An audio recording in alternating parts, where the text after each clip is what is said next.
هغې لمبۍ موږ سره 37.5 انچ ده.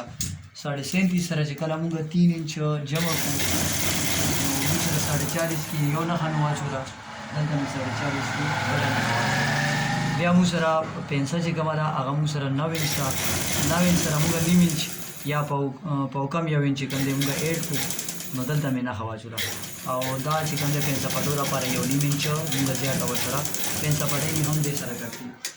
د دې کولوالی چې کوم دی ما 22 واغستو، 22 باندې مې دلته نښه وکړه، 22 باندې مې دلته نښه وکړه. خښتک چې کوم دی 20.5 انچ باندې ما د خښتک دپاره نښه واغشته.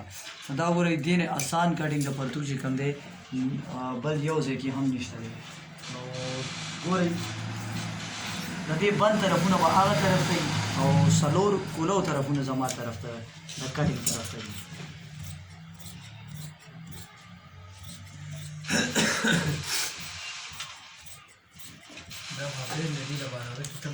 دا نه دا ولګو صرف دا داخله کې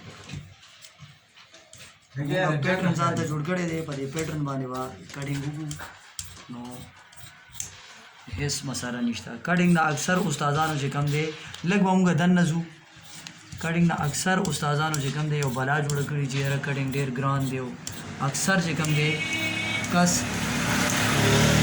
سیلۍ هغه راټوله ورځي، خو هغه چې کوم دی کټینګ هغه ته مسله وي. نو چې چا ته هم د کټینګ څه مسله وي نو تاسو د کمنټ په ذریعه باندې ما سره رابطه کولی شئ. دا ګورئ چې دا بلکل د 2 درجونو والا سره د پنسه پټو بلکل یو آسان کټینګ. امید لرم چې تاسو به زموږ د ویډیو نه خوند اخیستی. همدغه رنګې نور ویډیوز دپاره زموږ چینل سبسکرایب کړئ. ډېر مننه.